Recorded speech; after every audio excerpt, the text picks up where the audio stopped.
Hello, good afternoon, good evening, or the time you're going to be watching my YouTube video. Well, I'm thinking of one thing, Doug Ford, and what does he do? Oh, yeah, he sends you out the $200 check. I did get mine, but know what? I'm not going to vote you, Doug, but thank for $200 before you leave your comfy seat. I feel you shouldn't be working at comfy seat in the Premier's office you sit on every day.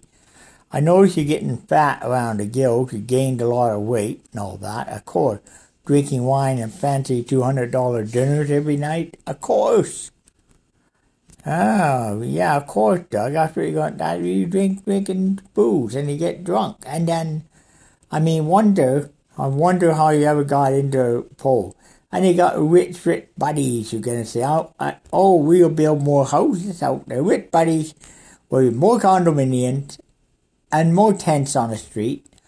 This government, Doug Ford, to me, it may be great one end, but on the other end, he got a pile of manure. Everyone, he thinks like a dirty hog. Thinks like a dirty pig high on a hog, basically. That Doug. High on a hog, in a way, yes.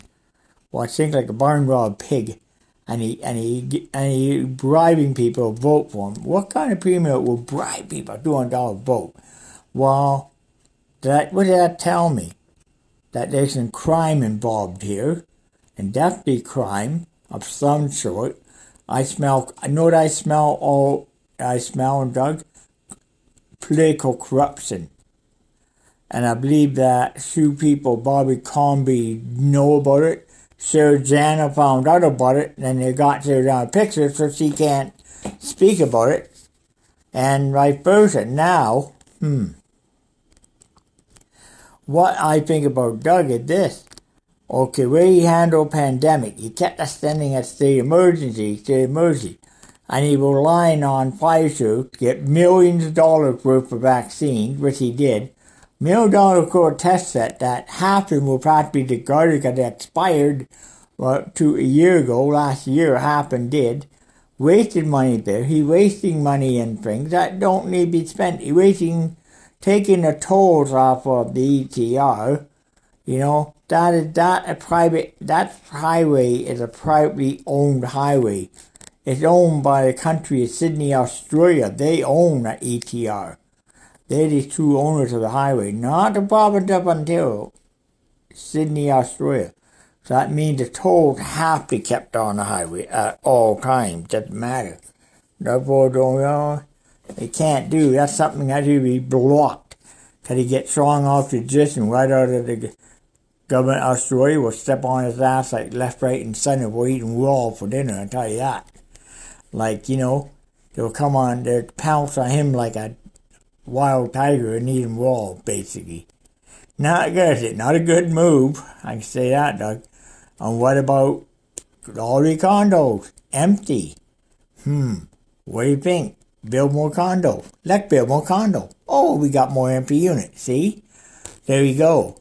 While the people who lived in good rental accommodations at that time, they were kicked out. They end up in a tent, and they end up having no income, forced into selling drugs for income, forced into dealing drugs to have an income while stuck in home encampment. And it's really awful to think that somebody had to resort to doing that to survive. Even so, even people on income, they can't even afford a mortgage payment or can't afford the accommodation living in. And they forced to selling drugs on the side just to for they can afford accommodation. So what did that tell you about Doug Ford? While his filthy rich buddies with the $10 million a day pocket income, they have 50 grand a day, $50 trillion a day in there, and if people don't know what, we look out window, let's go buy a couple of condos, go out and they buy condos. But the buddy lives in a condo. And you know what? Well, somebody who are poor, don't have money, they can't live in that. See what I mean? So there's all great attendance in City Park. somewhere. And the more people in homeless encampments in this province are triple across Canada than there are. And the United States is 8 times worse with homeless encampments all over the U.S. In LA and Venice, like that, there are over 50,000 people in tents. 50,000 will every week get picked up and removed when they can. Remove tents are removed every single week in Venice. From any place in Venice, even in the 10 feet for water. But, still, you know what? Still, there's like, actually, yeah, it's still that considered, yeah. And that's every day, homeless 10 people are evicted from homeless encampment by the LA. Then they are removed. Then they are forced into other situations. Eventually, they're trying to force them out of LA. But where are they going to dump the homeless people? They'll eventually, sooner or later, all going to end up in places where they don't want to be. And a few of the homeless tent people in LA ended up in the desert. They've been like, today I heard Brent Underwood up in Sarasota, like he had like 10 people camping down at the entrance to Sarasota Road in the desert. And they were sitting there, and they got caught stealing water off of the water tower for Keeler, water tower there for Keeler. Got caught stealing water from the water tower. Figured that out. How stupid that be? And I wonder, and Brad wondered what to do, and so Brad had to get the Lone Pine Sheriff out to talk to a bit. And they searched them all. None of them have any drugs on them, thank goodness. And all of them, none of it. And Brad said, Brad asked, and I said, Brad, see if they got drugs. No drugs on them. See if they want to live up with you up the top of a hill somewhere and assist you in working in the town. Out of 20 of these homeless people in that encampment, there's only about 4. Only about 2 of them were doing drugs. Those 2 were arrested and crossed and booked for that, for having narcotics. The rest of them on the encampment had no drugs. But unfortunately, what he did is there were encampments have 13 people. So Brent actually took them up in an army truck up to the bunkhouse, put them in the miners' bunkhouse up there now. And they then trying to talk a bit and see what they want. And about all people were there, it was in 2 days, that only 6 of them were agreed to stay there and help Brant rebuild the town.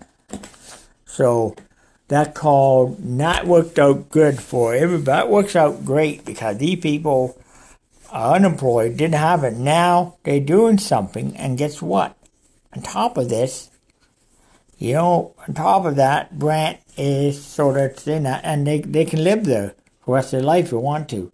There's only 6 of them, wherever that. The rest of them, they were asked, they didn't leave, but they're there, but they want to, they can, but they're welcome to, so want, but rest, what's about 15, only 6 out of 15 the rest of them decided to go back. They left and went on their way. We actually took them down to Lone Pine. We put them on a bus into Lone Pine and took them down to Lone Pine and that to the Lone Pine First Nation band office, and they talked to them down there and seeing if some of them are part or any of their bands. If they're not, they're just gonna send them into Walford or Lone Pine and get accommodation. Matter of fact, the other ones I found were there. All of them got good accommodations in Lone Pine. And you know what? And they're paying way less rent than they would pay in LA. At least they got house. That's a good thing. About 5 of them are actually living in a bunkhouse working for Brant Underwood. So they're going to be hotel staff when the American Hotel opens, basically. But right now they're working with him in the town doing stuff. I worked for him a few times. I done stuff to help him out a long way too. When I've been there, I've done stuff to help him out too, I admit that, But I say, Doug Ford, that's so cooperation, good cooperation, finding out more, weeding out the good tent people, weeding out ones that don't do drugs, ones that do. Well, anyways, that's great. And there's no need to have people live in a tent. There are good, decent apartments in Ontario. People don't have to live in a tent. They don't have to live in a tent in City Park. That's ridiculous. Or live in a tiny home provided by the city, all because of greed, money. No, that is. You look at something I learned years ago. I used to go to the social justice center for justice in Toronto years ago in Algonquin Park. Something I thought about. One thing I learned of being active is to deal with greed, power, money, control. And Doug is, that's greed, power, money, control. Who used that policy to get things done? Doug Ford. Greed, power, money, control. Make the homeless, make the people, we can price go up, push the price high enough where people can't afford it. They'd be forced to food bank run dry, and now people are forced to steal from the grocery store to survive or robbing the bank. Figure that out. Crime had skyrocketed since then. But honestly, you know what? If you want to see crime skyrocket and food prices skyrocket in the grocery store, I recommend you not to put your ex beside Doug Ford on that ballot on election day. I will recommend you to do this on election day. You know what that is? Put your ex beside Mrs. Bobby Combi. Vote for her. Don't vote Doug Ford. Vote for the NDP candidate running too. Vote for them. Vote NDP. Vote Bobby Combi. Don't let Doug back in. He's the biggest mess up ever. And you know what? Doug Ford's brother Ralph did crack cocaine. I wouldn't put it past him. He's doing it too, but nobody knows. But his belly is so fat, he's gonna have a heart attack. And I think I got honest opinion. My personal opinion on this is I think Doug Ford might lose it by a couple of votes, by about 20% of vote. We might get about around 20%. I see combi getting on way up there, and I see combi getting about well over 30, 40, 50% of the votes. That I see coming right in there. And you know what? That history, when Bob Ray, when I go back in political history from Ontario, this premier called, not Doug Ford, but called, he was called Harris, Premier Mike Harris. You know what he did? He turned around. What did he do? Do you want to know? The Harris government did all kinds of changes to the welfare of the people, made it next to impossible for people to really survive what they got. People were getting good money from the Ontario disability and good money, all that. And all of a sudden, now they don't get that good money used to have. What happened with affordable pricing? Now, all of a sudden, here's what happened too. And then he started doing all these budget cuts. And all that. And he did more and more and more cuts on budget to a point where the money, where you couldn't even, point where you come almost possible survive. And then he called a snap election. I remember that, going back to this. He called a snap election. What happened when he called a snap election? Well, he called a snap election. Bob Ray was running, like Bobby Combi running, NDP running, all that. And it turned out Bob Ray won it by almost 50% more vote than the acting premier, and acting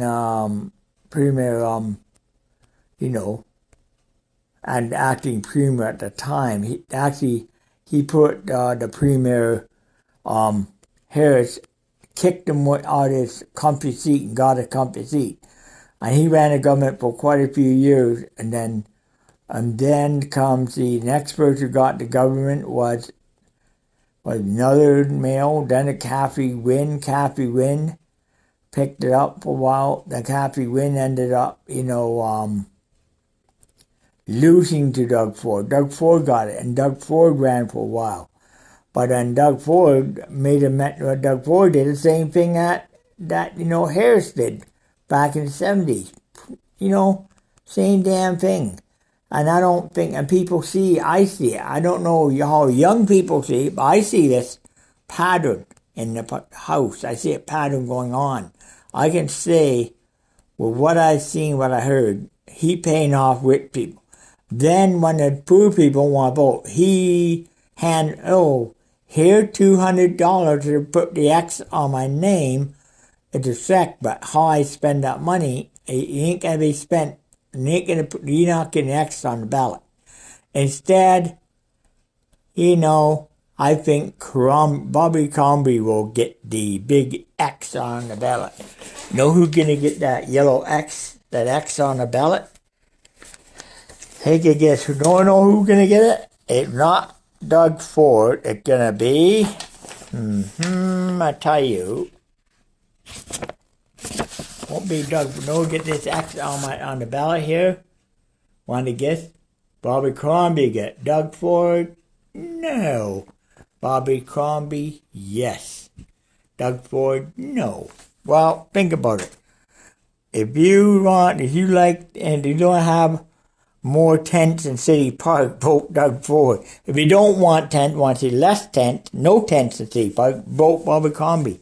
At least you're going to see, let's make those tents disappear and get those people housed properly. Blog over.